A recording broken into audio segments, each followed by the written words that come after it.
The carriage stopped outside the great iron gates, and Eleanor Hartley already knew she was not wanted there. She could feel it in the way the servants looked at her trunk, in the way the butler's eyes moved from her plain gray dress to the ring on her finger, as if trying to decide whether it was real. She had married Edmund Ashworth, Duke of Winslow, 3 weeks earlier in a small chapel with no guests but a priest and 2 witnesses. It had been the happiest day of her life. Now, standing before his family's estate for the first time, she understood that happiness had a price, and the bill was about to arrive.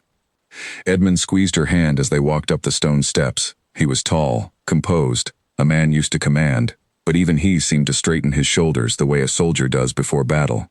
The doors opened before he could knock, and there she stood, Margaret Ashworth, Dowager Duchess of Winslow, dressed in black silk, her face a mask of cold civility. "So this is her," Margaret said, not looking at Eleanor so much as looking through her. "Mother, this is my wife," Edmund said, "Eleanor." Margaret's lips curved into something that was not quite a smile. "I know who she is. What I do not know is why my son chose to marry a governess in a village chapel instead of a woman fit to carry the Ashworth name." Eleanor felt her face grow warm, but she did not look away. She had promised herself, in the weeks before the wedding, that she would not shrink from this family, no matter how they looked at her. "I did not choose to be born without a title, Your Grace," she said quietly. "I chose to love your son. I did not think that required your permission." For a moment, something flickered in Margaret's eyes, surprise perhaps, that the girl had spoken at all. Then it was gone, replaced by the same icy composure. "Come inside," she said. "We have much to discuss." The hall was enormous, lined with portraits of Ashworth dukes stretching back 3 centuries, their painted eyes seeming to follow Eleanor as she walked. She had grown up in a small cottage near the edge of a market town, the daughter of a schoolteacher who died when Eleanor was 16. She had spent the years since teaching other people's children to read, saving what little she could, never once imagining she would stand in a hall like this, married to a man like Edmund. They had met by accident. His carriage wheel had broken on the road near her cottage, and she had offered him tea while his driver fixed it. What began as an hour of polite conversation had become a friendship, then something deeper, carried on through letters that Edmund sent under a false name so his family would not intercept them. When he finally asked her to marry him, she had hesitated only because she knew what waited for her here, in this house, among people who valued blood over character. She had been right to hesitate. 2 young women descended the staircase, dressed in matching blue gowns, their faces sharp with the same disdain their mother wore.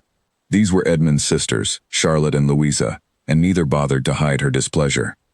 "So the rumors were true," Charlotte said, looking Eleanor up and down as though inspecting a horse at market. "Our brother has married a nobody." "Charlotte," Edmund warned. "I only speak the truth," Charlotte said sweetly. "Someone in this family must." Louisa said nothing, but her eyes were colder than her sister's words. She simply turned and walked away, as if Eleanor were not worth the effort of conversation. Dinner that evening was a quiet torment. Eleanor sat at the long table, aware of every fork she lifted, every word she spoke, knowing that every small mistake would be filed away and used against her later. Margaret spoke to Edmund about estate matters as though Eleanor were not present at all. When she finally did address Eleanor directly, it was to ask, with false gentleness, whether she had ever attended a formal dinner before, or whether this was all quite new to her. "I have attended dinners, Your Grace," Eleanor said evenly, perhaps not with silver quite so fine. "But the conversation at my table was always kind. I confess I am still learning how things are done here." Charlotte laughed under her breath. Margaret's expression did not change, but something in her eyes sharpened, as if she had just decided that this girl would not be so easy to break after all. After dinner, Edmund walked Eleanor to the room that would be hers, a large chamber with a view of the gardens, cold and unfamiliar despite its beauty. He held her hands and apologized for his family's behavior, promising it would improve with time. "They do not know you yet," he said. "Once they do, they will see what I see." Eleanor wanted to believe him, but as he left to attend to a letter from his steward, and she stood alone in the great echoing room, she heard footsteps in the corridor outside her door. She opened it to find Margaret standing there, having clearly been waiting for the moment her son would leave. "I will say this only once," Margaret said, her voice low and even. "You are not the wife I wanted for my son. You are not the wife this family needs. I do not know what spell you have cast over him, but I promise you, girl, it will not last. A man like Edmund does not stay bound to a woman like you once the world reminds him what he has given up." "I have not asked him to give up anything," Eleanor said, refusing to let her voice shake. You have asked him to give up everything, Margaret said. His standing, his family's respect, the alliance that would have secured this estate for another generation. You may not have asked in words, but you have taken it all the same. She stepped closer, and for the first time, Eleanor saw something almost like grief beneath the anger in the older woman's eyes. I give you until the end of the season. If you are still here by then, I will know you are more than a passing fancy.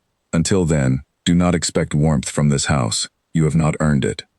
She turned and walked away, leaving Eleanor alone in the doorway, the candlelight flickering against the stone walls. That night, Eleanor lay awake beside Edmund, listening to the wind outside the windows, thinking of her mother, who had died believing her daughter would live a quiet, ordinary life. She wondered what her mother would say if she could see her now, married to a duke, hated by his family, alone in a house built to remind her, at every turn, that she did not belong. She thought of leaving. The thought came and went quickly, chased away by the memory of Edmund's face when he had asked her to marry him, the certainty in his voice, the way he had looked at her as though she were the only sensible thing in a world gone mad with rules about birth and blood. She had not married a title. She had married a man. She would not be frightened away by his mother's threats, no matter how sharp they were. In the morning, she rose early, dressed simply, and made her way down to the kitchens before the rest of the household woke. She found the cook, a stout, tired-looking woman named Marjorie, preparing bread for the day. Marjorie startled at the sight of the new Duchess standing in her kitchen, but Eleanor only smiled. I used to help my mother bake, before she passed, Eleanor said. Would you mind if I helped? I find I cannot simply sit and wait for the day to begin. Marjorie hesitated, glancing toward the door as though expecting someone to appear and forbid it. Then, slowly, she handed Eleanor a bowl of flour. Suit yourself, Your Grace. Though I dare say the Dowager Duchess would have a fit if she saw you here. Then it is fortunate she is not here, Eleanor said, and for the first time since arriving, she smiled a real smile. It was a small moment, flour on her hands and the warmth of the kitchen fire against her face, but it reminded her of who she was before this house, before the title, before the portraits watching her every move. She was still that woman, the schoolteacher's daughter who had once dreamed of nothing grander than a peaceful life. She would not let this house erase her. By mid-morning, word had spread through the servants' quarters that the new Duchess had been found kneading dough in the kitchen like a common maid. Some laughed, some found it charming, but when Charlotte heard of it over breakfast, her expression twisted with fresh contempt. Kneading bread, she said to Louisa, loudly enough for Eleanor to hear as she entered the dining room. How very fitting. Perhaps we ought to give her an apron instead of a title. Eleanor said nothing. She took her seat, poured her tea, and met Charlotte's gaze without flinching. I find I am not ashamed of hard work, Lady Charlotte. Perhaps that is the difference between us. The room went silent. Louisa's mouth fell open slightly. Even Margaret, entering at that moment, paused in the doorway, her sharp eyes moving between the two women. It seems, Margaret said slowly, taking her seat at the head of the table, that our new Duchess has a tongue as sharp as her ambitions. I have no ambitions beyond my husband's happiness, Your Grace, Eleanor replied, but I will not be spoken to as though I am invisible in my own home. For a long moment, no one spoke. Then Margaret picked up her fork and resumed eating, as though nothing had happened at all. But Eleanor noticed, just before she looked away, the faintest flicker of something in the older woman's face. Not warmth, not yet, but perhaps, for the first time, something like attention. Edmund arrived a moment later, apologizing for his lateness, oblivious to the tension still hanging in the air. He kissed Eleanor's cheek and took his seat beside her, and for a moment, surrounded by his family's silence and his own quiet happiness, Eleanor allowed herself to hope that perhaps, in time, this house could become something other than a battlefield. But that hope was fragile, and she knew it. She had seen the look in Margaret's eyes the night before, the promise buried beneath the threat. This family did not forgive easily, and they did not forget. Whatever peace existed at this table was borrowed, not earned, and Eleanor understood, with a certainty that settled cold in her chest, that the true test of her marriage had not yet begun. Outside, the garden stretched toward a gray, overcast sky, and somewhere beyond the estate walls, in a palace Eleanor had never seen and could not yet imagine visiting, a woman far more powerful than Margaret Ashworth was quietly remembering a promise made many years before, one that would, in time, change everything Eleanor thought she knew about her own life, her own blood, and the secret her mother had carried silently to her grave. For now, Eleanor knew none of this. She knew only that she had survived her first morning in the house that did not want her, and that survival, for now, would have to be enough. The days that followed settled into a strange rhythm, one where politeness and cruelty wore the same face. Eleanor learned quickly that in this house, nothing was ever said outright. Insults arrived wrapped in compliments, threats were delivered with a smile. She began to understand that surviving here required a different kind of strength than the one she had needed in her quiet village life, a strength built not on defiance alone, but on patience, and on knowing when to speak and when to let silence do the work for her. It was Louisa who proved the more dangerous of the two sisters, though she said far less than Charlotte. Where Charlotte's cruelty was loud and immediate, Louisa's was quiet and calculated. Eleanor noticed it first in small things, an invitation to a neighboring estate that mysteriously never reached her hands, a seamstress who was somehow always too busy to fit her for a new gown, a housemaid reassigned to another wing the very week Eleanor had begun to trust her.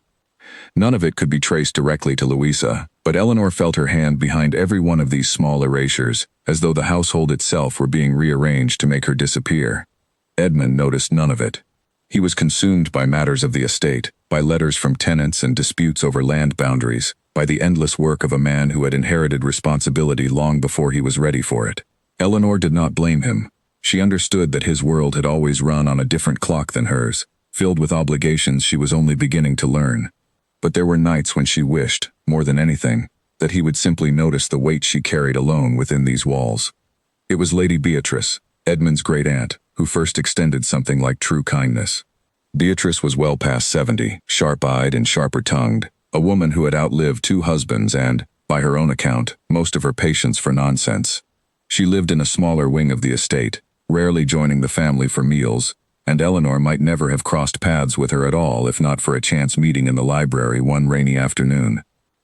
Eleanor had gone there to escape the house, to lose herself for an hour among books that did not care about her birth or her manners. She found Beatrice already seated by the window, a volume of poetry open in her lap, watching the rain slide down the glass. "You're the one they've all been whispering about," Beatrice said without looking up. "The governess who married the Duke." Eleanor stiffened, bracing for another round of the same cold judgment she had grown used to. "I was a teacher, yes." "Good," Beatrice said. "This family could use someone who has actually done an honest day's work. Sit down, girl. You're making the room anxious just standing there." Eleanor sat, cautiously, unsure whether this was kindness or another test. But as the afternoon wore on, and Beatrice asked her real questions about her life, her mother, the books she had loved as a child, Eleanor realized this was simply an old woman who had grown tired of pretense. "They will not make this easy for you," Beatrice said eventually, closing her book. "Margaret has buried a husband and outlived 2 of her own children in infancy. She has spent her whole life believing that suffering earns the right to control others. She sees you as a threat not because you are unworthy, but because you remind her of a version of love she never allowed herself to have." "That does not make her cruelty easier to bear," Eleanor said. "No," Beatrice agreed. "But it may help you survive it. Do not fight her on her terms, child. She has spent 40 years perfecting those terms. Find your own ground and stand on it." It was advice Eleanor carried with her in the weeks that followed, through the small humiliations and quiet exclusions that continued despite her best efforts. She began spending her mornings in the village near the estate, visiting the small schoolhouse there, offering to help teach when the regular instructor fell ill. It was work she understood, work that reminded her of who she was outside the walls of the Ashworth estate, and slowly, the villagers began to speak of the new Duchess not as an intruder among the nobility, but as a woman who remembered where she came from. Word of this reached Margaret, as word of everything eventually did. Eleanor expected another confrontation, another cold lecture on the responsibilities of a duchess. Instead, Margaret said nothing at all, though Eleanor caught her watching from an upstairs window one afternoon, as Eleanor walked back from the village, her hands still faintly dusted with chalk. The peace, such as it was, did not last. It began with a letter, delivered to the estate by a writer Eleanor did not recognize, addressed not to Edmund, but to Margaret directly. Eleanor learned of its contents only because Charlotte, unable to resist gloating, made certain she overheard the conversation that followed. "A man claiming to have known her before the marriage," Charlotte said to Louisa in the hallway outside the drawing room, her voice pitched just loud enough to carry. "Apparently our dear Duchess was not quite so unattached as she led our brother to believe." Eleanor stopped in the corridor, her chest tightening. She had no memory of any prior entanglement, no man from her past who might have written such a letter, but she understood immediately what this meant. Someone was manufacturing a story, and manufacturing it well enough that even the truth might not be strong enough to undo it. She confronted Margaret that evening, finding her alone in the study, the letter still on the desk before her. "I do not know what that letter says," Eleanor said, "but I promise you, whatever it claims, it is not true." Margaret regarded her for a long moment, her expression unreadable. "It claims you were promised to a merchant's son in your village, a man named Gerald Price, before you ever met my son. It claims the arrangement was broken only when a wealthier prospect appeared. I have never heard that name in my life," Eleanor said, and it was the truth, plain and unshaken. "Perhaps," Margaret said, "or perhaps you are simply a better liar than I gave you credit for. Why would I lie about something so easily disproven? If such a man existed, he could be found, he could be questioned. The truth would end this in a single afternoon." Margaret studied her for a long moment, and something in her expression shifted, not trust exactly, but the beginning of doubt about her own certainty. "The problem, girl, is not whether it is true. The problem is that it does not need to be true. It only needs to be believed. By the time truth catches up to a rumor like this, the damage is already done. My son's name, this family's name, will be spoken of in every drawing room in the city, not as a love story, but as a scandal." "Then help me stop it," Eleanor said. "You have influence. You have connections. If you believe I am telling the truth, use what you have to protect this family, instead of standing by and letting it burn." For the first time since Eleanor had arrived, Margaret looked at her without contempt. There was calculation in her eyes, and something that might have been the earliest, most reluctant seed of respect. "I have not decided what I believe," Margaret said finally, "but I have decided that a scandal, however it begins, is not good for anyone in this house. Not even for you, girl, whatever grievances you imagine I hold against you." That night, Eleanor told Edmund everything, watching his face darken with a fury she had not seen from him before.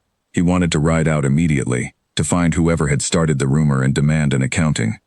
Eleanor placed a hand on his arm and asked him to wait, to think, reminding him that anger given free rein rarely solved anything, and that whoever had sent the letter clearly wanted exactly this kind of reaction. "Someone wants us to fall apart," she said. "I will not give them the satisfaction." Edmund's jaw tightened, but he nodded, and pulled her into an embrace that told her, more than any words could, that whatever the rest of the house believed, he did not doubt her. But doubt, once planted, does not stay contained. Over the following days, Eleanor noticed the whispers growing louder, the sideways glances from the household staff, the careful pointed silences whenever she entered a room. Someone, she was certain, had made sure the story reached beyond the family, into the wider circle of society that watched every noble household for the smallest hint of weakness. She thought of Louisa's quiet efficiency, the small erasures that had marked her first weeks in the house, and wondered whether this letter too bore her fingerprints. She had no proof, only instinct, but instinct told her that whoever wished to see her fail understood exactly how fragile a woman's reputation could be, and exactly how to exploit it. Late one evening, unable to sleep, Eleanor walked the halls of the estate alone, past the portraits of dukes and duchesses long dead, their painted eyes following her as they always did. She stopped before one portrait in particular, a young woman from perhaps a century earlier, dressed in old-fashioned finery, her expression solemn and distant. "I wonder if they whispered about you too," Eleanor said quietly to the painted face. "I wonder if anyone remembers now."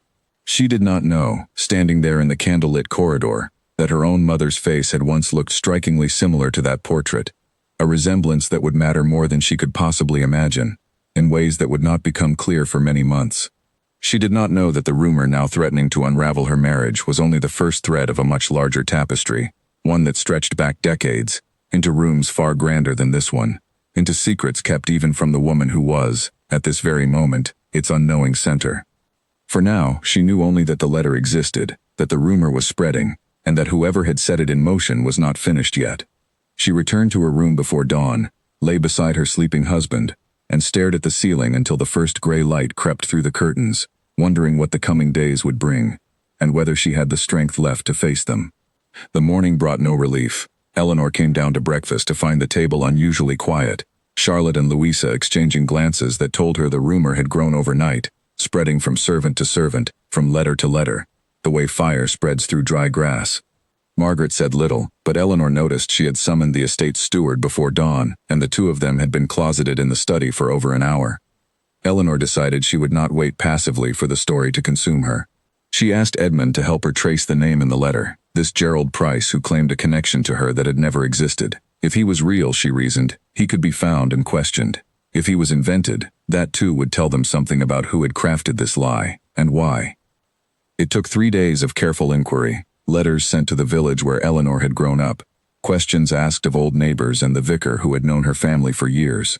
The answer, when it came, confirmed what Eleanor had suspected all along. No man named Gerald Price had ever lived in her village. No merchant's son had ever courted her. The name existed nowhere in the parish records, nowhere in the memory of anyone who had known her as a girl.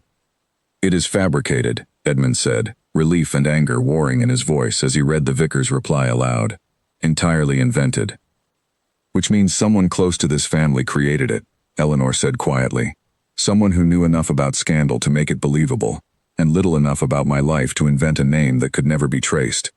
She did not say Louisa's name aloud, not yet, not without proof. But she saw the same suspicion flicker across Edmund's face, quickly hidden, as though he could not bear to consider that his own sister might have done such a thing. Margaret, when presented with the vicar's letter, read it twice in silence before setting it down on her desk. "Then someone has made fools of us all," she said, "myself included, for believing a stranger's word over my own son's wife without proof." It was not an apology. Margaret Ashworth, Eleanor was quickly learning, did not apologize. But it was, perhaps, the closest thing to one that the Dowager Duchess was capable of offering, and Eleanor chose to accept it as such.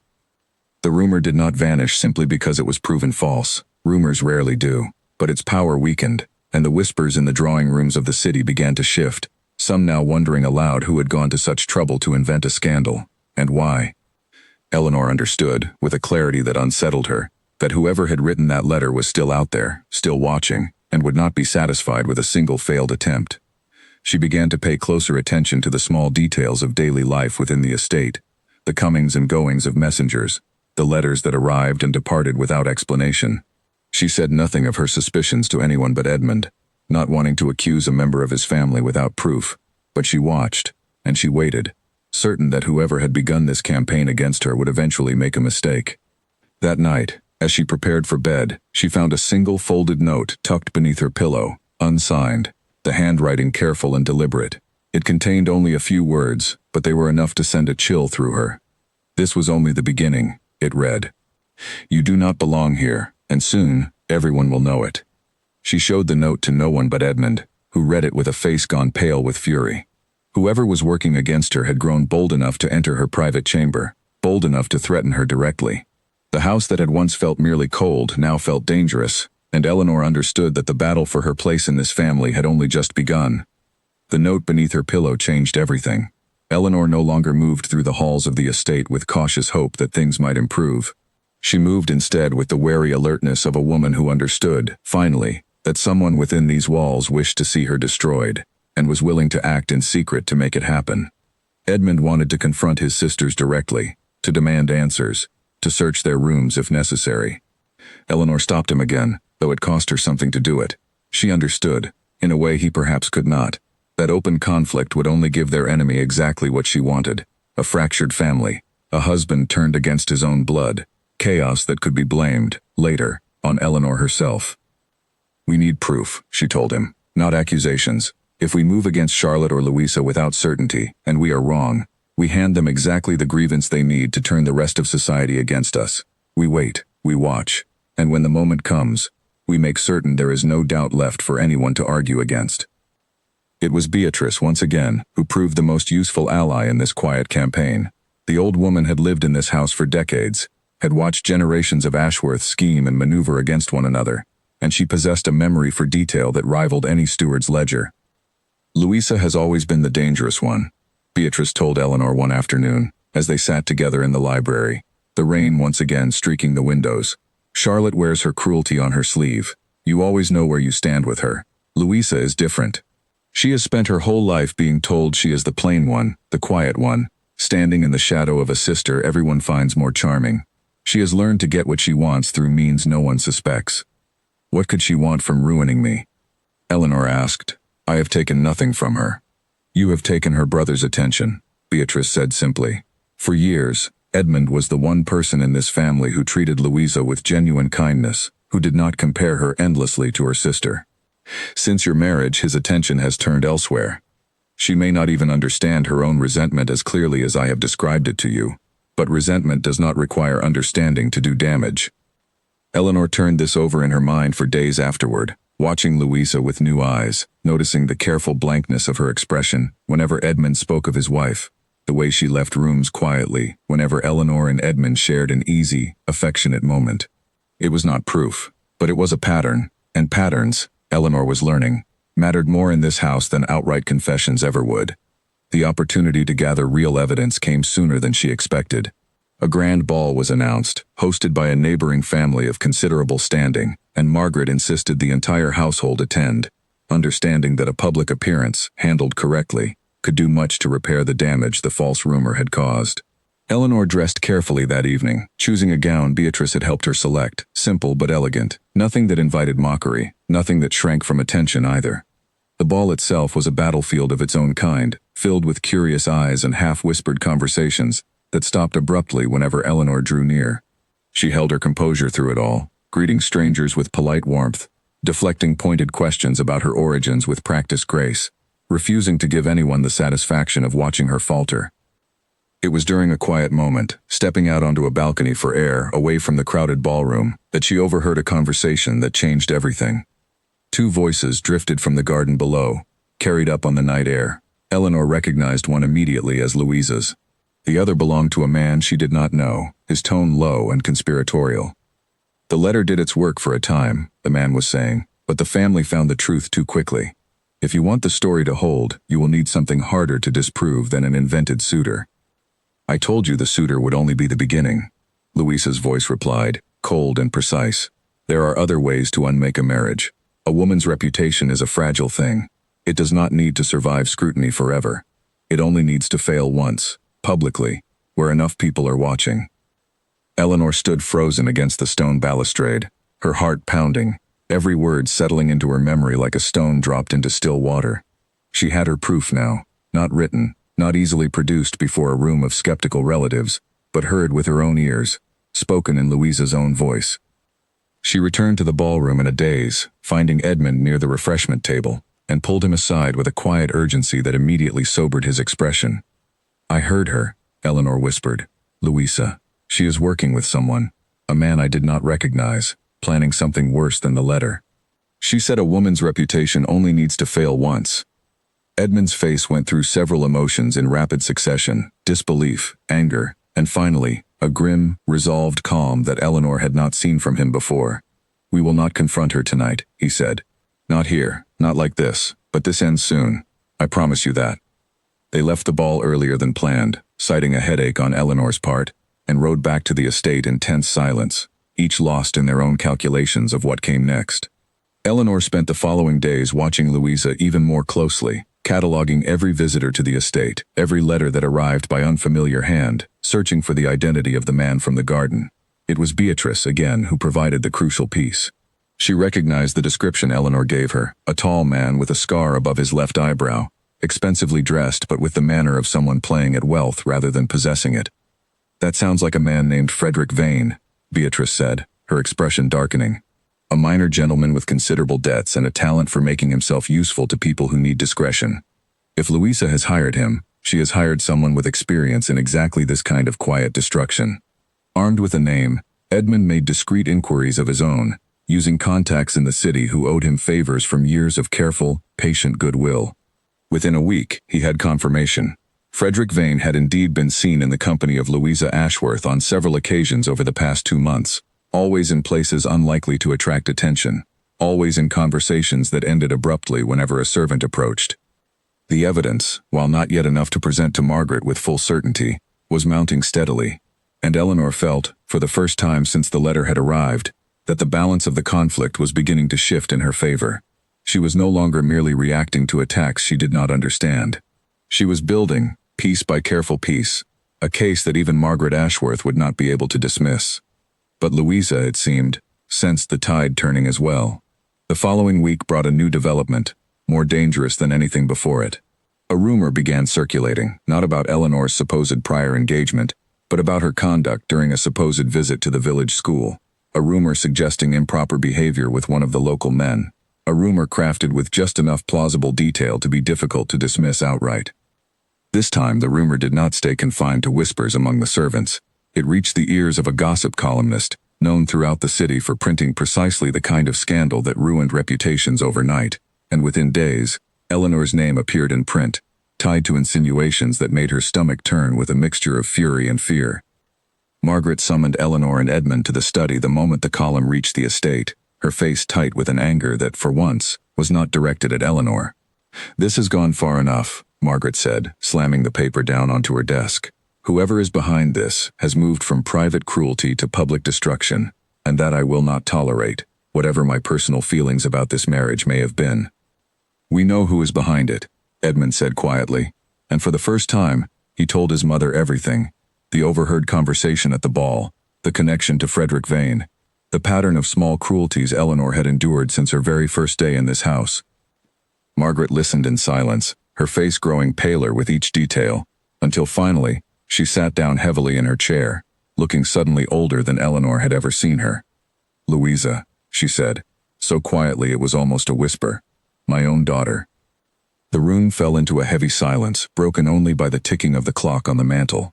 Eleanor watched Margaret's face carefully, searching for some sign of what would come next, some indication of whether the Dowager Duchess would protect her daughter, or finally, truly, stand against the cruelty that had nearly destroyed her son's marriage. "Bring her to me," Margaret said finally. "It is time this family stopped pretending its problems will simply disappear if we refuse to look at them directly." Louisa arrived in the study perhaps 20 minutes later, summoned by a maid who had clearly sensed something was wrong from the tension in the house. She entered with her usual composed expression, but Eleanor noticed the slight stiffness in her posture, the careful way she avoided meeting anyone's eyes directly. "You wish to see me, Mother?" Louisa asked, her voice steady despite whatever nerves might have lain beneath it. Margaret did not answer immediately.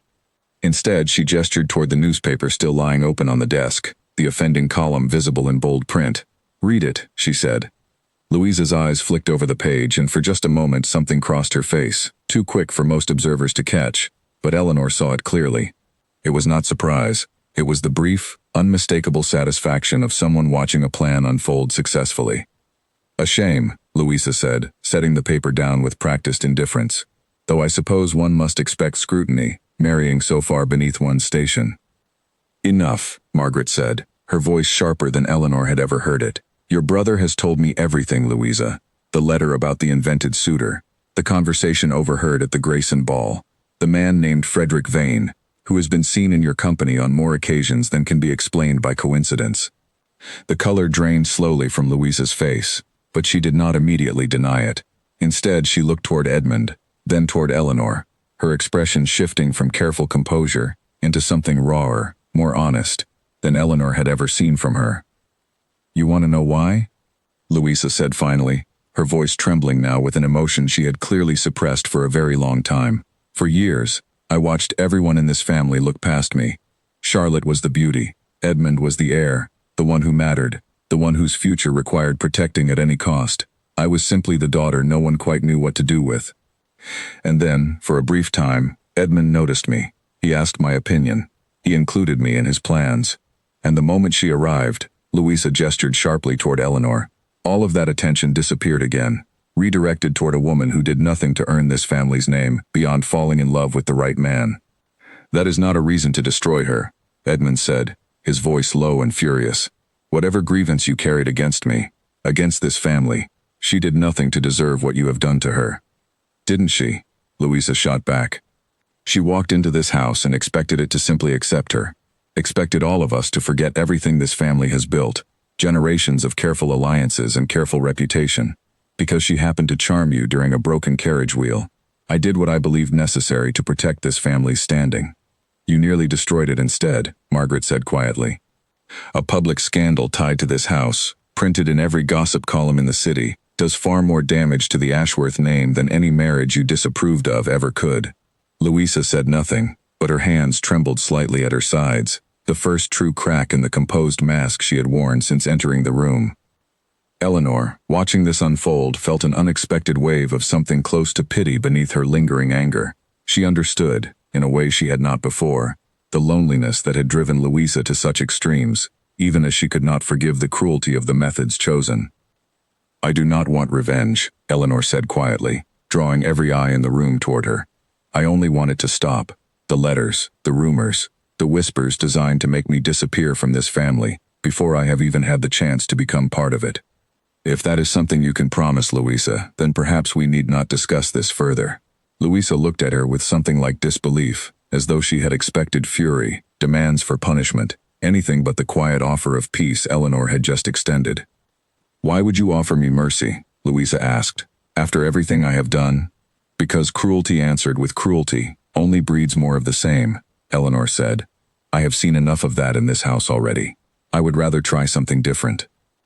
Margaret's expression, watching this exchange, shifted into something Eleanor had never seen from her before, a kind of startled respect, as though she were reconsidering, in this single moment, every assumption she had made about the woman her son had married. But peace, however generously offered, was not so easily achieved. Frederick Vane, it turned out, was not a man who abandoned a plan simply because his patron had lost her nerve. He had his own reasons for wanting the scandal to continue, debts that needed settling, a reputation of his own that depended on delivering results to those who paid him.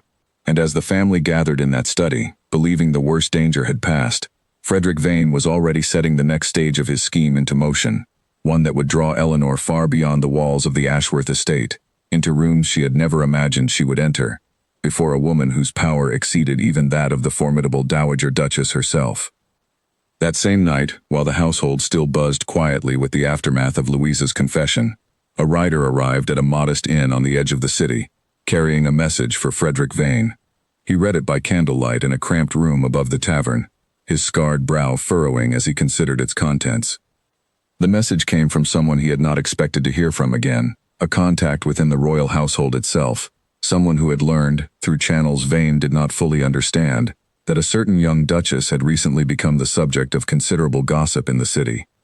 The message offered him a substantial sum, far more than Louisa had promised, in exchange for a simple task: ensure that the scandal surrounding Eleanor Ashworth reached the ears of the Queen herself, framed in the worst possible light, before anyone else had the chance to explain the truth of the matter first. Vane did not know why anyone connected to the palace would care about the private troubles of a minor duke's household, but he had long ago learned not to question the motives of those willing to pay handsomely for discretion. He folded the letter carefully, tucked it into his coat, and began drafting a new plan, one that would not rely on Louisa's cooperation at all. He understood that a rumor whispered among the nobility could be managed, contained, eventually forgotten. But a rumor that reached the Queen's own ears, delivered by someone she trusted, would be a different matter entirely. It would force the palace to take notice, and once the palace took notice, there would be no controlling what happened next. What Vane did not know, and could not have known, was that the mysterious contact paying him so generously was not acting out of malice toward Eleanor at all, but was instead an old and loyal servant of the crown, working to draw a long-buried matter into the light at last, using scandal, not to destroy a young duchess, but to force open a door that had remained closed for over 2 decades. The forces now converging around Eleanor Hartley were far larger and far older than anything happening within the walls of the Ashworth estate, and neither Vane, nor Louisa, nor even Margaret herself understood yet how small their private battles truly were, compared to the secret waiting to be uncovered. Eleanor slept peacefully that night for the first time in weeks, believing the worst of her trials had finally passed. She did not yet know that within days a royal summons would arrive at the estate, addressed to her directly, requiring her presence at the palace itself, and that the reason behind that summons would upend everything she believed about her own life, her mother's past, and the very name she had been born with.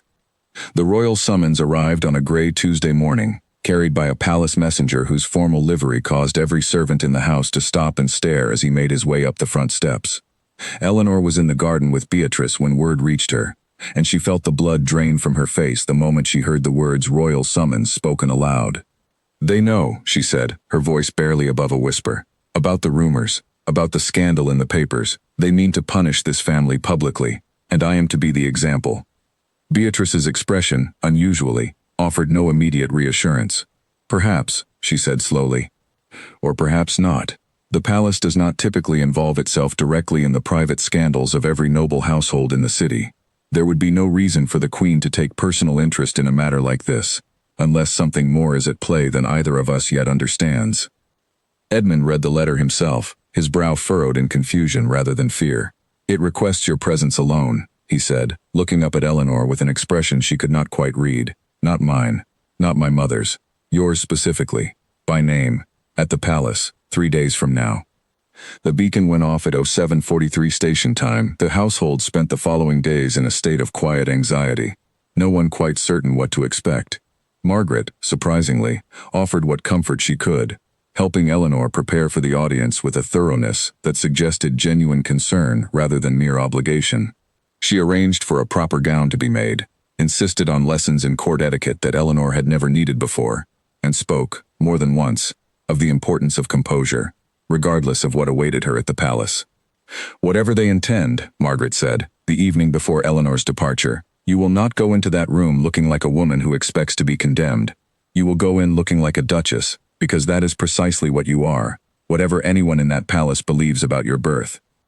It was, Eleanor realized with some surprise, the closest thing to genuine kindness Margaret had shown her since her arrival, and she found herself unexpectedly moved by it, even as her stomach twisted with dread at what the coming days might bring. The journey to the city took the better part of a day, Eleanor riding in tense silence beside Edmund, who had insisted on accompanying her at least as far as the palace gates, even though the summons named her alone. She watched the countryside give way slowly to the crowded streets of the capital, the grand buildings and bustling markets a world away from the quiet village where she had grown up. The palace itself was larger and more imposing than anything Eleanor had imagined, its walls stretching upward in pale stone, guarded at every entrance by soldiers in ceremonial dress. She felt impossibly small as she was led through corridor after corridor, past paintings and tapestries depicting centuries of royal history, toward a private audience chamber where, she had been told, the Queen herself would be waiting. Edmund was not permitted beyond the outer hall. He squeezed her hand tightly before she was led away, his eyes full of a worry he could not fully hide. "Whatever happens in there," he said, "remember that I love you, and nothing that woman says will change that." Eleanor nodded, though her throat was too tight to answer, and followed the attendant deeper into the palace, her heart pounding with every step. The audience chamber, when she finally reached it, was smaller and more intimate than she had expected, not the grand throne room of her imagination, but a quiet, elegant room with tall windows overlooking a private garden.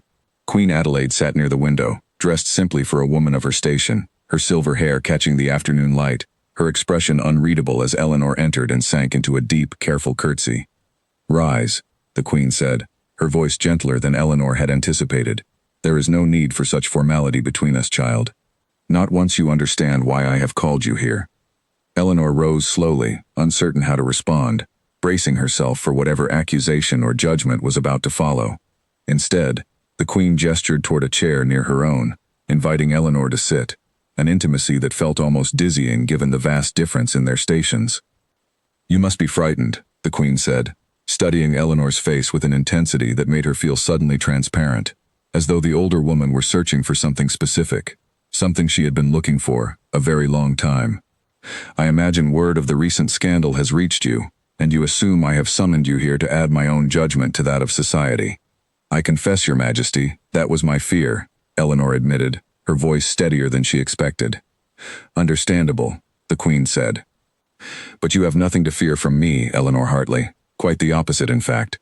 I have been waiting a very long time to meet you, though you could not have known it, and what I have to tell you today has nothing to do with rumors invented by a jealous sister-in-law or a man paid to spread lies. It concerns your mother." Eleanor's breath caught. "My mother passed many years ago, Your Majesty. I do not understand what connection she could have to the crown." The Queen's expression softened into something almost sorrowful, tinged with a grief that seemed, impossibly, decades old. "Your mother's name was Catherine, was it not? Catherine Hartley, who taught in a village school, who died when you were 16 years of age." "Yes," Eleanor said, her voice barely above a whisper now, every instinct telling her that something enormous was about to be revealed, something that would change everything she believed about her own quiet, ordinary life. "Before she was Catherine Hartley, village schoolteacher," the Queen said slowly, each word deliberate, "she was known to me by a different name entirely. And the truth of who she was, Eleanor, and who you therefore are, is a secret this crown has kept for over 20 years, one that I believe it is finally time for you to know." The room seemed to grow very still, the afternoon light slanting gold across the carpet, the distant sound of birds in the garden the only noise beyond the pounding of Eleanor's own heart. Whatever she had expected from this summons, it had not been this, and she understood, with a certainty that left her breathless, that her life was about to change in ways she could not yet begin to imagine. "I do not understand," Eleanor said, when she finally found her voice again. "My mother was a teacher's daughter herself, from a small parish 2 counties from here. She married my father, a schoolmaster, and lived a quiet life until his death, and then raised me alone until she too passed. There was nothing remarkable in her history, nothing that would draw the attention of a queen." "That is the story she told you," Adelaide said gently. "And in many ways, it was not a lie, merely an incomplete one. Your mother was, indeed, raised in a small parish, and she did marry your father for love, against considerable objections from those who believed she was destined for a different kind of life entirely. But before all of that, Eleanor, before the quiet cottage and the village school, your mother was born into a family of considerable standing, one connected, through a winding and complicated history, to my own." Eleanor sat in stunned silence, trying to reconcile the mother she remembered, flower-dusted hands and gentle laughter over storybooks, with the picture the queen was now painting, of hidden birth and secret standing. "Why would she hide such a thing?" Eleanor asked finally. "Why would she raise me believing we were simply ordinary people, if there was more to our history than that?" The queen's expression grew distant, as though she were looking back across many years to something painful and complicated. Because the circumstances of her departure from that life were not happy ones, and she believed, with good reason, that concealment offered her, and eventually you, the only true chance at peace. Your mother and I were close friends in our youth, closer than sisters, in a time before either of us understood how heavily the expectations of our families would weigh upon us. When a scandal arose, one that threatened not only her reputation but the stability of matters far beyond her control, she chose to disappear, rather than allow that scandal to destroy everyone connected to her, myself included. "What scandal?" Eleanor asked, though some instinct warned her that the answer would be difficult to hear. "That," the queen said, "is a story I promised your mother I would only tell you myself, when the time was right, and I believe, given everything that has recently happened in your marriage, that the time has finally come. But before I continue, I must ask you something important, Eleanor, and I need you to answer honestly. Has anyone in your husband's family, or anyone else in recent months, questioned the legitimacy of your birth, or suggested that your parentage might be other than what you have always believed?" Eleanor thought immediately of the invented rumor about Gerald Price, of the whispers Charlotte and Louisa had spread through the household, but none of those attacks had touched on her actual parentage, only on invented scandals designed to embarrass her. "No, Your Majesty. The attacks against me have concerned invented suitors and false accusations of impropriety. Nothing regarding my birth itself." The queen nodded slowly, though something in her expression suggested this answer both relieved and concerned her in equal measure. "Then whoever orchestrated these recent troubles does not yet know the full truth of who you are, though I fear it may only be a matter of time before they, or someone else, uncovers it. This is precisely why I felt it necessary to summon you now, rather than allow you to continue navigating these dangers without understanding the fuller picture of your own history." She rose from her chair and moved slowly toward the window, looking out over the palace gardens, her hands folded before her in a posture Eleanor recognized, with a sudden jolt, as remarkably similar to a habit her own mother had possessed, a way of standing very still when troubled thoughts weighed heavily upon her. "Your mother was not simply a woman of good family, Eleanor," the queen said finally, her back still turned. "She held a title herself, one that was never formally revoked, only quietly set aside when she chose to leave that life behind. And you, whether you have known it or not, have carried the right to that title within your blood since the day you were born, a right that makes the insults you have endured in your husband's household not merely cruel, but deeply, almost laughably ignorant of who they have truly been speaking to." Eleanor felt the room tilt slightly around her, the weight of decades of assumed ordinariness collapsing beneath a truth she had never once suspected. She thought of Margaret's cold judgment on her first night at the estate, of Charlotte's mockery over kneading bread in the kitchen, of every small cruelty designed to remind her of her supposed unworthiness, and understood, with a strange, dizzying clarity, that the family who had called her unworthy of the Ashworth name had never known the truth of the name she had actually been born to carry. "What was her title?" Eleanor asked, her voice trembling now. "What was my mother's true name?" The queen turned back to face her, and for a moment, something like tears glistened in the older woman's eyes. "Before she chose the quiet name of Catherine Hartley," she said, Your mother was known as Lady Catherine Wyndham, daughter of the Earl of Ashcombe, and the woman who was, for a brief and complicated season of our youth, my closest and most trusted friend in all the world. The name settled over Eleanor like something both foreign and strangely familiar, as though some distant part of her had always known there was more to her mother's quiet dignity than a simple schoolteacher's life could explain. She thought of the small, careful mannerisms her mother had possessed, the perfect posture, the precise manner of speech that had always seemed slightly out of place in their humble cottage. Details she had never questioned as a child, but which now arranged themselves into a different, more complete picture. The Earl of Ashcombe, Eleanor repeated slowly. I have never heard that name spoken in my entire life. You would not have, the Queen said. The title passed to a distant cousin many years ago, after your mother's departure and the death of her own father shortly after. The Ashcombe line, as the world now understands it, has no connection to the quiet schoolteacher's daughter who once taught village children their letters. That connection exists only in truth, not in public record, which is precisely why your mother believed, for so many years, that her secret was safe. Then why tell me now? Eleanor asked. If she wished this hidden, why would you undo her wishes after her death? The Queen's expression grew solemn. Because your mother, before she died, wrote to me, Eleanor. A final letter, delivered after her passing, asking that I watch over you from a distance, and that if ever a day came when the truth might protect you, rather than endanger you, I should share it, regardless of the risk to old secrets I have kept even from my own family. I have watched your life unfold from afar for years, more closely than you could have imagined, and when word reached me of the scandal now threatening your marriage, I understood that day had finally come. Eleanor sat in silence, overwhelmed by the sheer scale of what she was learning, the mother she had known reshaping itself before her eyes into someone far more complicated, far more significant, than the quiet woman she remembered. She thought of Margaret's threats, of Charlotte's mockery, of every assumption the Ashworth family had made about her unworthiness, and felt something shift inside her chest. Not triumph exactly, but a quiet, steady resolve that had not been there before. There is more, the Queen said gently, watching Eleanor's face with careful attention. More that concerns not only your mother's past, but the scandal now surrounding you and your husband's household, and I believe, once you hear it in full, you will understand precisely why I summoned you here today, rather than simply sending a letter through more conventional means. Eleanor straightened in her chair, gathering what composure she could, and nodded for the Queen to continue, understanding that whatever came next would likely be the most important conversation of her entire life. When your mother and I were young, the Queen began, settling back into her chair beside Eleanor, we were raised almost as sisters, our fathers close friends, our families often visiting one another throughout the year. I was destined for the throne, even then, though I did not always welcome that destiny, and your mother was the one person who never treated me differently because of it. She spoke to me as a friend, not as a future queen, and I valued that honesty more than she likely ever understood. Eleanor listened, still absorbing the strangeness of hearing her mother described this way, as a girl once close to a future queen, laughing and confiding in a manner Eleanor had never witnessed in the careful, composed woman who had raised her. There was a man, the Queen continued, a young lord your mother loved deeply, long before she ever met your father.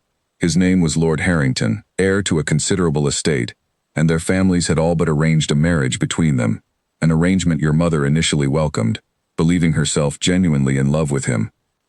What happened? Eleanor asked. He proved unworthy of her affection, the Queen said, her voice hardening slightly. There were debts, gambling, entanglements with women of poor reputation, all hidden carefully from the public eye, but known within certain private circles. Your mother discovered the truth only weeks before their wedding, and rather than proceed with a marriage built on deception, she broke the engagement, publicly, at considerable cost to her own reputation. Eleanor found herself unexpectedly proud of a mother she had never known in this context, a young woman with the courage to walk away from a secure future rather than accept a lie. The Harrington family did not take this rejection quietly, the Queen continued. They spread their own rumors in retaliation, claiming your mother had behaved improperly during their courtship, accusations with no truth to them, but damaging all the same. Society, as it so often does, proved more willing to believe convenient lies than inconvenient truths, and within a season, Catherine Wyndham found herself unwelcome in circles that had once embraced her without question. And you did nothing to stop it? Eleanor asked, before she could stop herself, the accusation slipping out despite her attempt at restraint. The Queen's expression grew pained. I tried, Eleanor. I want you to understand that I tried, with every resource available to a young woman not yet queen, still bound by my own father's rules and expectations. But my efforts were not enough, and your mother, seeing the damage continuing to spread, made the decision to disappear entirely, rather than allow the scandal to consume everyone connected to her, myself included, given how close our friendship had become known to be. She changed her name, left the only life she had ever known, and built a new existence far from the reach of a scandal that had never been her fault to begin with. She never told me any of this, Eleanor said quietly. Not once, in all the years we lived together. She would not have wanted to burden you with it, the Queen said. I believe she hoped, by raising you far from that world, that you would never need to understand the cruelty hidden beneath its polished surface. It is, I think, a bitter irony that you have found yourself facing nearly the same kind of cruelty within your husband's family, invented scandals and false accusations, the very tools that once destroyed your mother's place in society, now turned against her daughter. Eleanor sat with this revelation for a long moment, the pieces of her life rearranging themselves into a new and unfamiliar shape. She thought of her mother's quiet strength, the careful way she had always spoken of choosing one's own happiness over the expectations of others, words that now carried far more weight, understanding the price her mother had paid to live by them. Why does this matter now? Eleanor asked finally. My mother's title was set aside decades ago. I have lived my entire life without it, without any claim to it. What difference does it make to my situation with the Ashworth family, beyond the comfort of understanding where I truly come from? The Queen's expression sharpened into something more purposeful. Because, Eleanor, the title was never formally revoked. Your mother chose to set it aside, but she did so quietly, without the legal proceedings that would have permanently stripped the Wyndham name of its standing. Which means that you, as her only living child, retain a legitimate claim to it, should you choose to press that claim, a claim I am prepared to publicly acknowledge and support, given the debt I still feel toward your mother's memory. Eleanor's breath caught. You would restore my mother's title? To me? I would do more than that, the Queen said. I intend to make it publicly known, before the very society now whispering false accusations about you, that you are not merely the wife of a duke risen from obscurity, as they have so cruelly characterized you, but the daughter of Lady Catherine Wyndham, a woman whose blood connects, through her own mother's line, to families as old and respected as any in this kingdom. I intend to make it known that the crown itself vouches for your character and your standing, a fact that will make it considerably more difficult for anyone, including members of your own husband's family, to continue treating you as unworthy of the name you now carry. The weight of this offer settled slowly over Eleanor, the sheer scale of what the Queen was proposing almost too large to fully comprehend. She thought of Margaret's cold judgment, of Charlotte's mockery, of Louisa's carefully orchestrated cruelty, all of it built on the assumption that Eleanor had nothing behind her but a village schoolteacher's modest legacy. She thought of how quickly that assumption would crumble once the truth became known. I do not want this simply for revenge, Eleanor said slowly, working through her own feelings as she spoke them aloud. I do not want Margaret and her daughters humbled merely for the satisfaction of watching them eat their own words. I understand, the Queen said, and something like approval flickered across her face. But consider, Eleanor, that this is not merely about satisfaction or revenge. It is about protecting your marriage, your husband's family name, and your own place in a world that has tried repeatedly to erase you based on false assumptions about your worth. Sometimes protecting what we love requires more than quiet dignity. Sometimes it requires the truth, spoken loudly enough that no one can pretend not to hear it. Eleanor thought of Edmund waiting anxiously beyond the palace walls, of Beatrice's quiet kindness, of even Margaret's grudging, complicated respect that had begun to grow despite herself. She thought too of Frederick Vane, still somewhere in the city, still working towards some scheme she did not yet fully understand, a threat that remained even now, despite everything she had just learned. There is something else you should know, the Queen said, her expression growing more serious still. The scandal currently circulating about your conduct at the village school, and the earlier invented story about a prior suitor, these did not arise entirely from within your husband's household, as you may believe. I have learned, through my own sources, that someone connected to this palace has been quietly assisting whoever orchestrated these attacks, feeding information and resources to a man I understand is called Frederick Vane, for reasons that remain unclear to me even now. Eleanor's stomach turned cold. Someone within the palace wanted to see me destroyed? Not destroyed, I believe, the Queen said carefully, but exposed, perhaps. Forced into a public reckoning before the truth could be revealed on more favorable terms.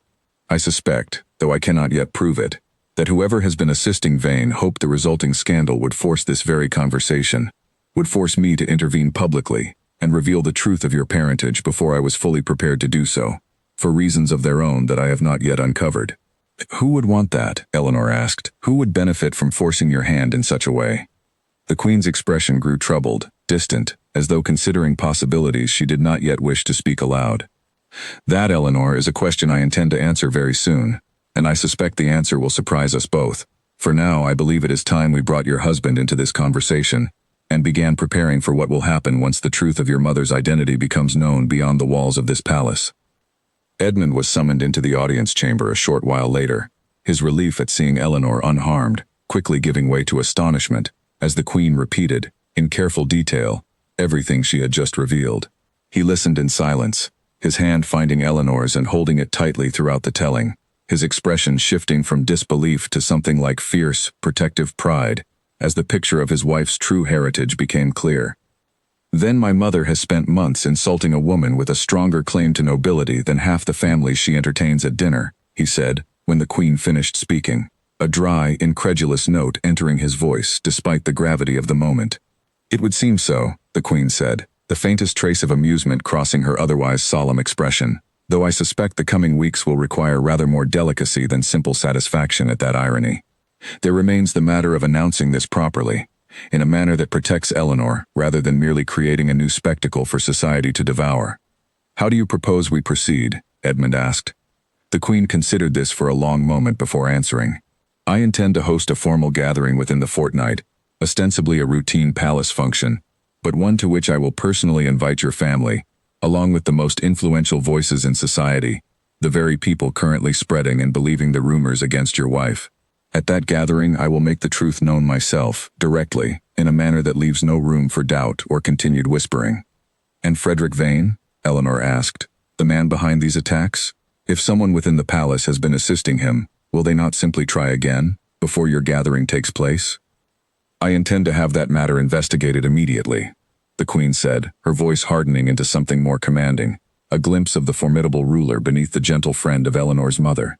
I have trusted people within this palace who owe me considerable loyalty, and I will task them with discovering exactly who has been assisting this man, and why. In the meantime, I would advise both of you to return to the Ashworth estate and continue behaving precisely as you have, giving no indication that anything has changed, until the moment is right to reveal it.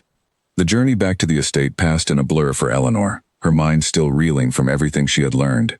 The mother she had known transformed into someone far more complex, a woman who had sacrificed everything rather than live a lie, only to watch, decades later, her own daughter face echoes of the same cruelty that had once driven her into hiding. Edmund held her close throughout the ride, saying little, seeming to understand that she needed time to absorb the enormity of what had just occurred before she could speak of it further. When they arrived back at the estate, Margaret met them in the entrance hall, her expression tight with barely concealed anxiety, clearly having spent the days of their absence imagining the worst possible outcomes of the royal summons. Well? She asked before either of them had fully removed their traveling coats. What did she want? What judgment has been passed upon this family? Edmund and Eleanor exchanged a glance, and by silent agreement, chose to honor the Queen's instructions, offering Margaret only a careful, incomplete account, enough to reassure her that no immediate scandal loomed, without revealing the full truth of what awaited in the coming weeks. The Queen simply wished to meet me, Eleanor said, which was, in its own careful way, entirely true. She had heard of the recent troubles surrounding our family, and wanted to understand the situation directly, rather than relying on gossip and rumor. Margaret studied her closely, clearly sensing there was more to the story than Eleanor was willing to share, but she did not press further, perhaps recognizing that whatever had transpired within the palace walls was not yet hers to know. The following days passed within strange, watchful quiet, Eleanor moving through her familiar routines within the estate while carrying the enormous secret of her true parentage like a stone kept carefully hidden beneath her sleeve. She found herself looking at the portraits lining the halls with new eyes, wondering whether any of her mother's own ancestors might have once walked through similarly grand corridors, wondering what her mother would think. Could she see her daughter now, standing on the edge of a revelation that would restore everything she had once given up? Louisa, remarkably, seemed genuinely changed by the confrontation in Margaret's study, her sharp edges softened by something that looked, to Eleanor's careful observation, like real remorse. She said little, but the small cruelties stopped entirely, and once, Eleanor caught her watching from a window as Eleanor walked in the garden, an expression on her face that seemed less like resentment now and more like uncertain, hesitant curiosity about the woman she had spent so many months trying to destroy. Charlotte, by contrast, remained as sharp-tongued as ever, seemingly unaware of how close her family had come to genuine catastrophe, continuing her small mockeries with the same casual cruelty she had shown since Eleanor's first day in the house. Eleanor found she no longer minded quite as much, holding the knowledge of what was coming like a quiet, private comfort against every barbed comment. Word arrived 9 days after their return from the palace, a formal invitation addressed to the entire Ashworth family, requesting their presence at a royal gathering to be held within the week. Margaret received the invitation with visible relief, interpreting it as a sign of the family's restored standing after the recent scandal, entirely unaware of what truly awaited them within those palace walls. "This is excellent news," Margaret declared over dinner that evening, studying the elegant invitation with something close to satisfaction. An invitation to a royal gathering, so soon after such unpleasantness, suggests the crown holds no lasting ill will toward this family. We must prepare properly. Charlotte, Louisa, see that your finest gowns are ready. Edmund, Eleanor, I trust you understand the importance of presenting ourselves well on such an occasion. Eleanor met Edmund's eyes across the table, and something passed between them, a shared awareness of how little his mother truly understood about what the coming gathering would bring, and how completely the balance of power within this household was about to shift. That night, alone in their chamber, Eleanor confessed to Edmund a fear she had not spoken aloud since leaving the palace. "What if this changes everything between us?" she asked quietly. "What if, once the truth is known, once I am seen not as a governess who married beneath her worth, but as the daughter of an earl's line, people believe you married me for that reason all along, rather than for love?" Edmund took her face gently in his hands, his expression fierce and certain. "I fell in love with a woman mending a broken carriage wheel and offering tea to a stranger," he said. "I did not know then, and I did not care to know, whether she carried a title or a teacher's modest wages. That has not changed, and it will not change. Whatever the Queen reveals to the world next week, let them believe what they wish. I know the truth of why I love you, and that is the only truth that has ever mattered to me." Eleanor rested her head against his chest, listening to the steady rhythm of his heartbeat, and allowed herself, for the first time since the summons had arrived, to feel something like hope rather than fear about what waited for her in the days ahead. The night of the royal gathering arrived with a cold, clear sky, stars scattered above the palace like scattered diamonds on dark velvet. Eleanor stood before the mirror in her chamber, dressed in a gown of deep blue silk that Margaret herself had insisted upon, and studied her own reflection with a strange, unfamiliar calm. She thought of her mother, of the courage it must have taken to walk away from everything familiar rather than live beneath a lie, and felt that same courage settling now into her own bones.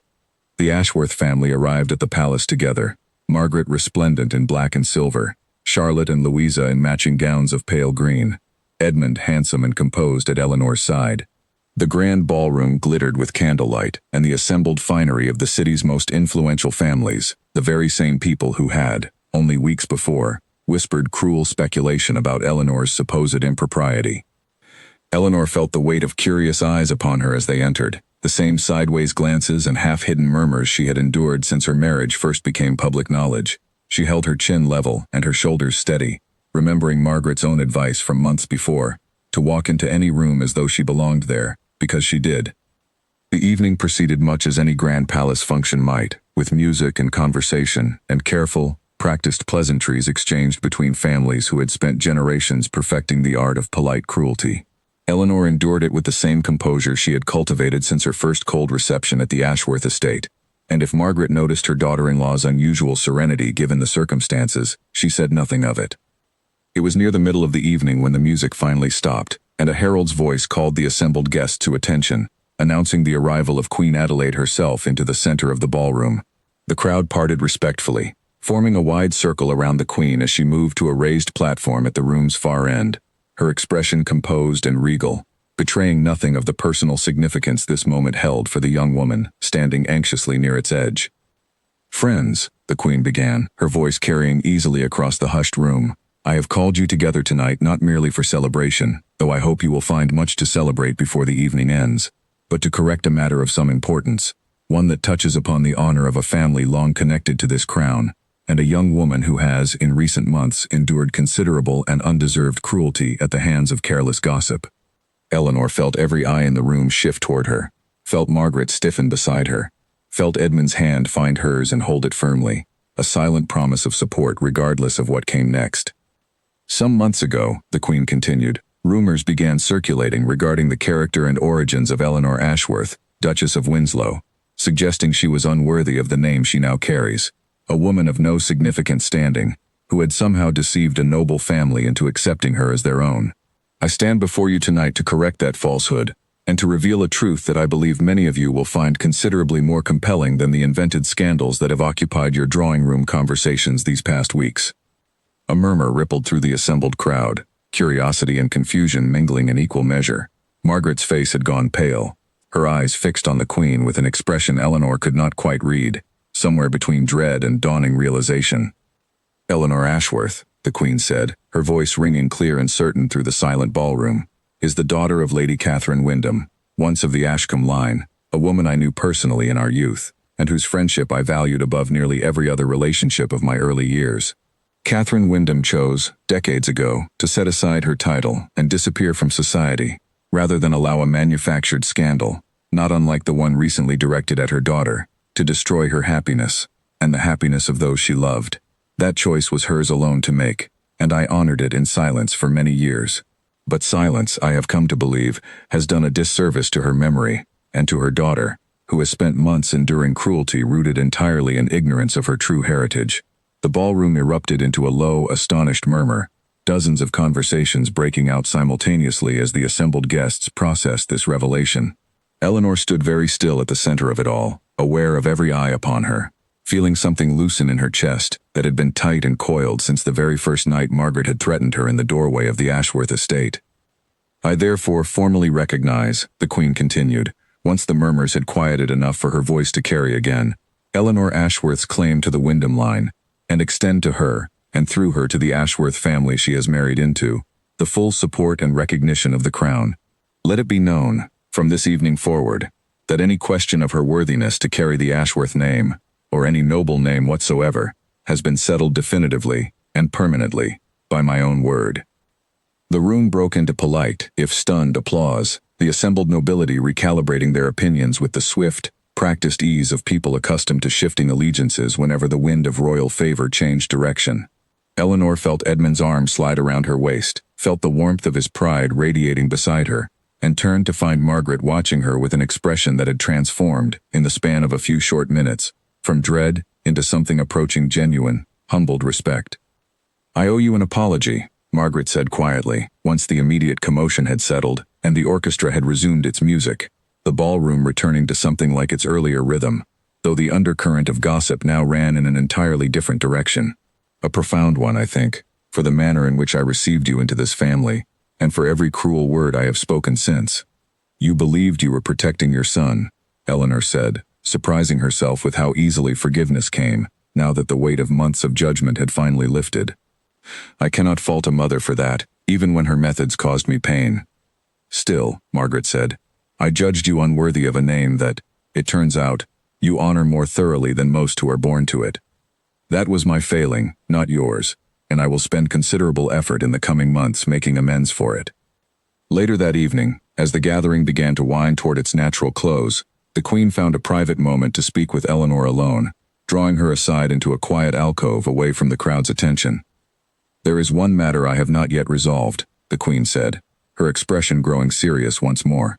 "The identity of whoever within this palace assisted Frederick Vane in his scheme against you. My investigators have made progress, and I believe we will have an answer within days.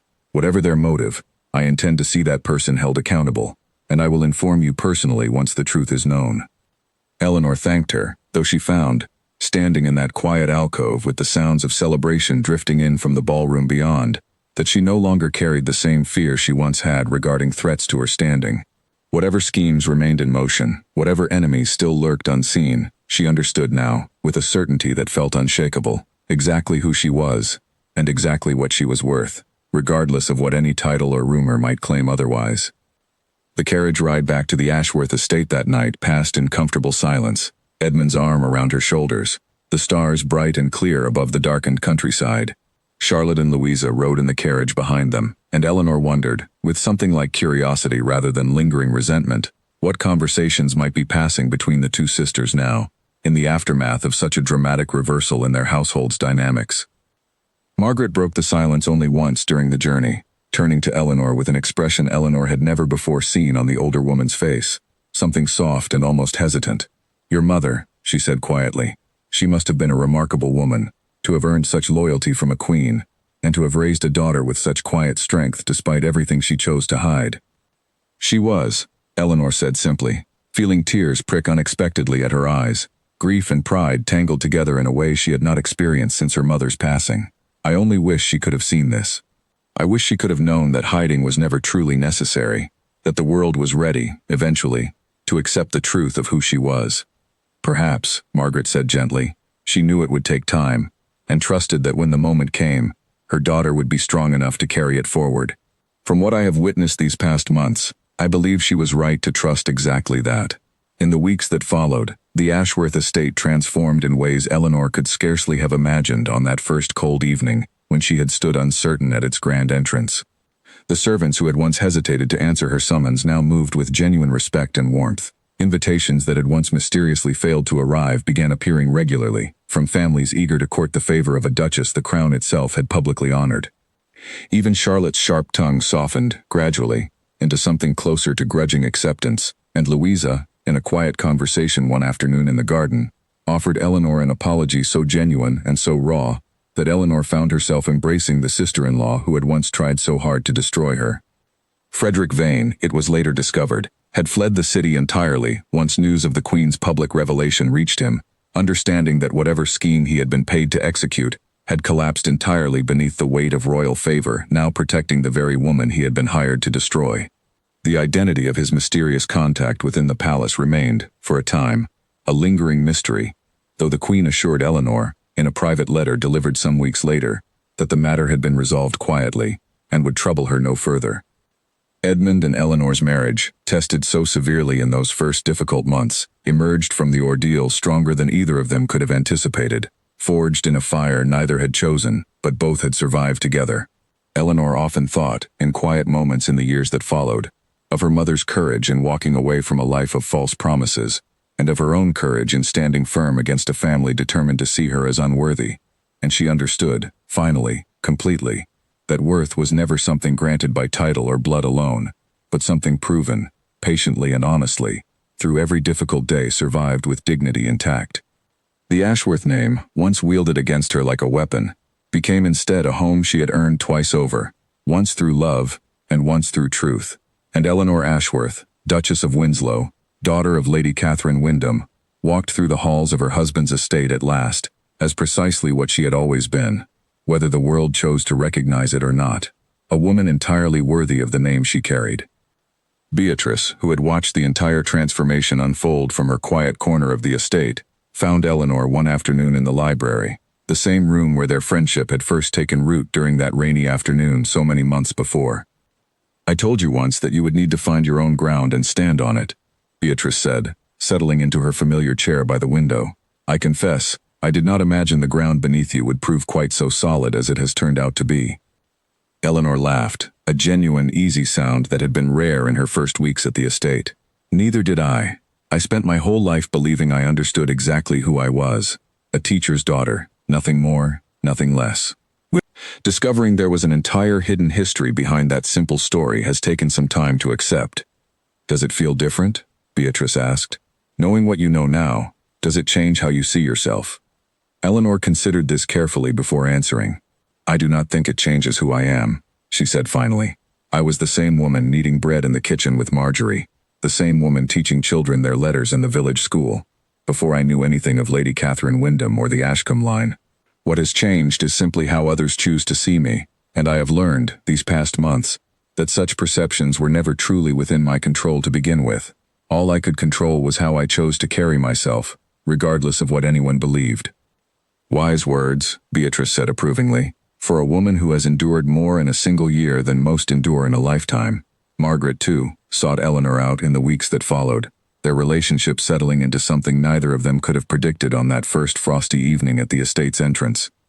The Dowager Duchess began including Eleanor in matters of household management, seeking her opinion on tenant disputes and charitable endeavors, treating her, for the first time, as a genuine partner in the family's affairs, rather than an unwelcome intrusion to be tolerated. "I find myself curious," Margaret admitted one evening, as the two women reviewed household accounts together in the study, "whether you have considered pursuing the formal restoration of your mother's title, now that the Crown has publicly acknowledged your claim to it." Eleanor set down her pen and considered the question seriously. "I have thought of it," she admitted, "but I find I am not certain it matters to me as much as it once might have. I am content being Duchess of Winslow, married to a man I love, in a family that has, however imperfectly, learned to welcome me as one of its own. Perhaps that is enough." "Perhaps," Margaret agreed, "though I suspect your mother would be proud to see her daughter reach that conclusion on her own terms, rather than feeling obligated to claim a title merely because it was available to her."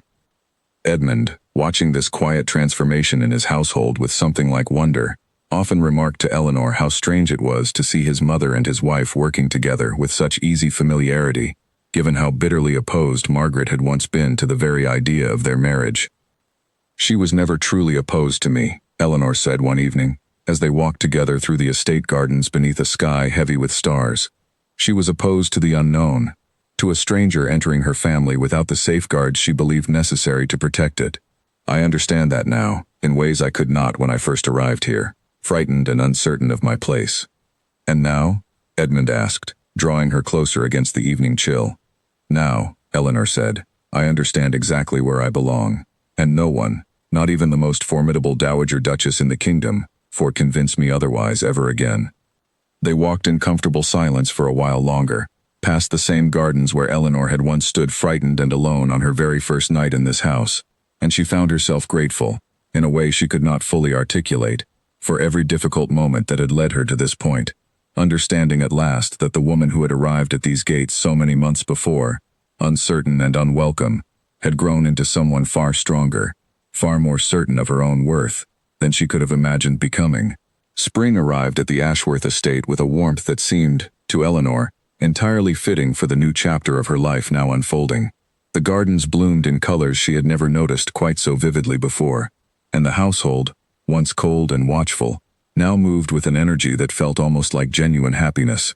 It was during this season that word arrived, at last, of the identity behind the mysterious palace contact who had assisted Frederick Vane in his scheme against her, a revelation that brought Eleanor a strange, unexpected sense of closure. The Queen summoned Eleanor and Edmund back to the palace for a private audience, her expression grave as she explained what her investigators had finally uncovered. The contact, it turned out, had been a minor palace official named Walter Ellison, a man who had served the crown for many years but harbored a long-standing grievance against the Ashworth family stemming from a land dispute decades earlier, one that had cost his own family a significant inheritance when Edmund's grandfather ruled in favor of a rival claimant.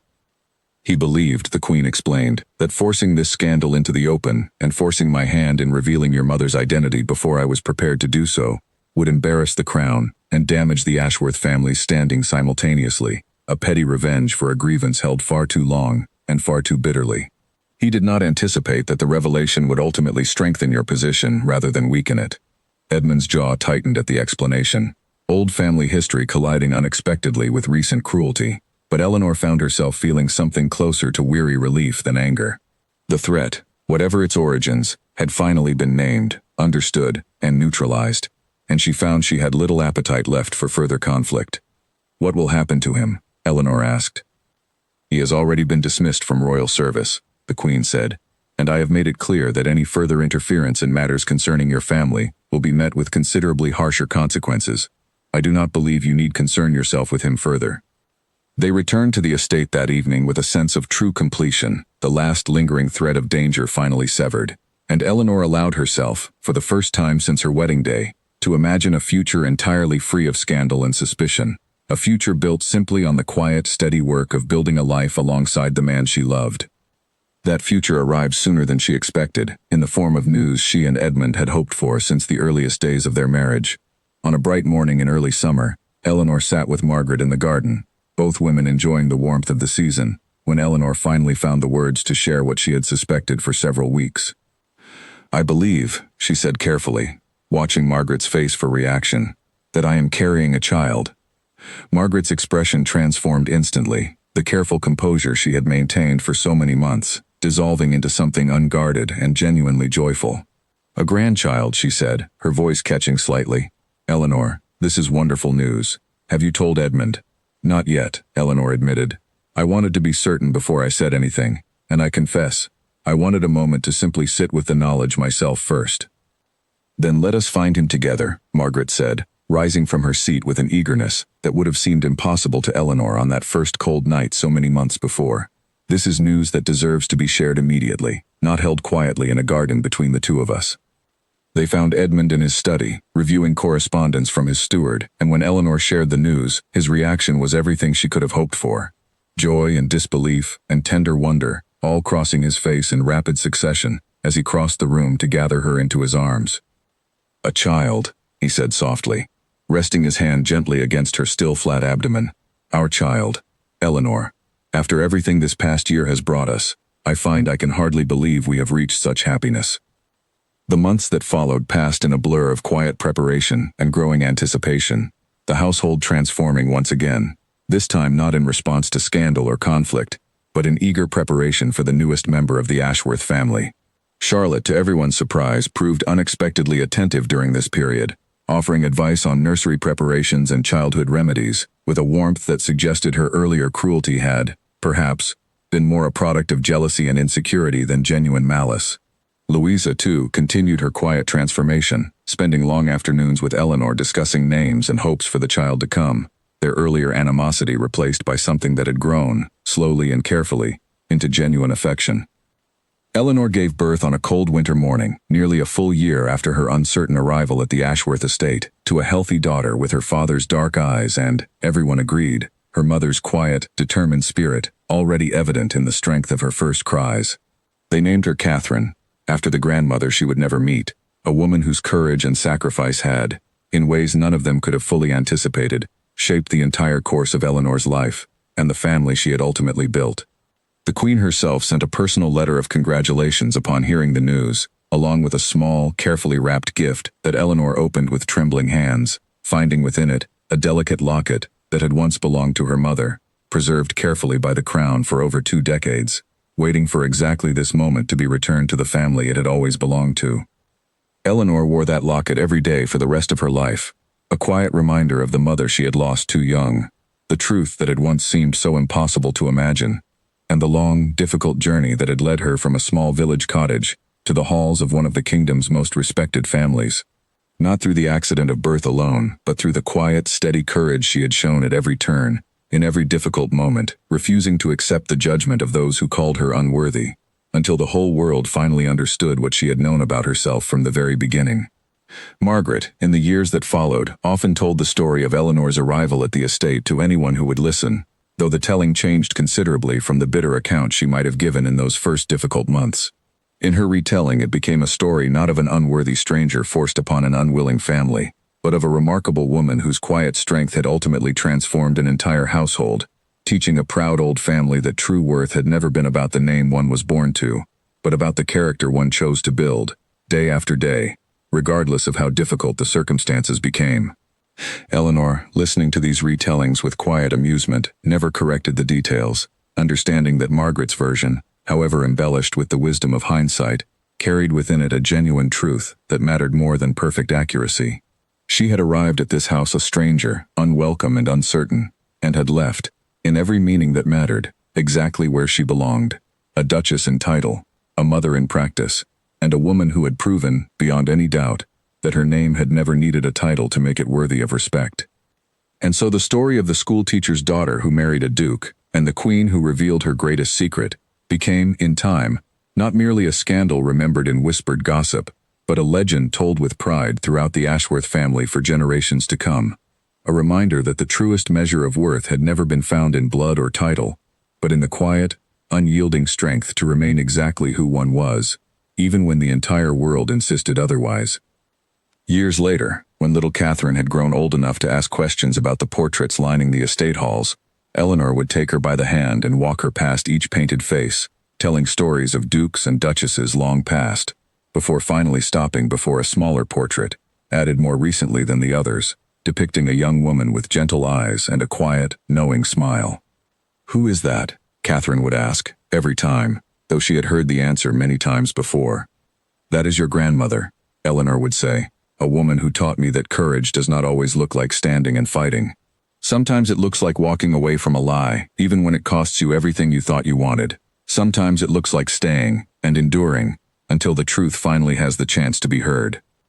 Catherine would study the portrait with the solemn attention only a child can give, and Eleanor would feel, in those quiet moments, the full circle of her own remarkable journey, from a frightened bride standing uncertain before an iron gate, to a mother sharing her own mother's legacy, with a daughter who would never have to hide any part of who she was. Edmund, watching these moments from a respectful distance, often reflected that the woman he had married beside a broken carriage wheel had become, in the years since, exactly the kind of duchess this family had always needed, not because of any title restored or any royal favor granted, but because she had never once, through every trial and every cruelty endured, forgotten who she truly was underneath it all. The Ashworth estate, once a house of cold portraits and colder judgments, became under Eleanor's quiet influence something warmer, a place where kindness was valued above lineage, where character mattered more than the accident of one's birth, and where the memory of Catherine Wyndham, once forced into hiding by a world unwilling to forgive an honest heart, was finally, fully, and permanently honored, exactly as she deserved to be. And whenever new visitors arrived at those same iron gates, uncertain of their welcome, Eleanor made certain they were greeted not with suspicion, but with the same warmth she had once wished, so desperately, to receive herself, understanding better than anyone in that great house ever could, that everyone deserved the chance to prove their worth, regardless of the name they carried when they first walked through the door.